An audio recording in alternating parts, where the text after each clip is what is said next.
Hey everyone, welcome back. Venmo is asking for a verification code when you log in, but the text never arrives on your phone. Here are two iPhone settings almost always causing this, and both take under 30 seconds to fix.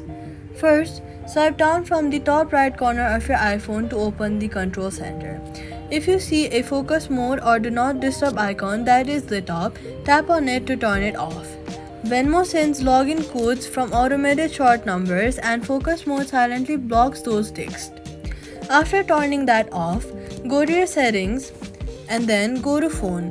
Scroll down to find silence unknown callers. Once you find it, tap on it and make sure that it is turned off. Venmo short verification codes look like unknown numbers to your iPhone and get filtered out automatically by this setting.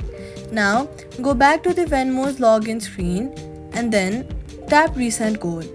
Wait full 60 seconds after tapping. If the code still does not arrive, look for an option that says use email or try another way. Tap that and request the code by email instead of text. Email codes arrive more reliably. So, all you've got to do is go to the control center, turn off focus mode, go to settings, then phone, turn off silence unknown callers. Resend the code or switch to email, and that's it. Your Venmo code will arrive. Subscribe.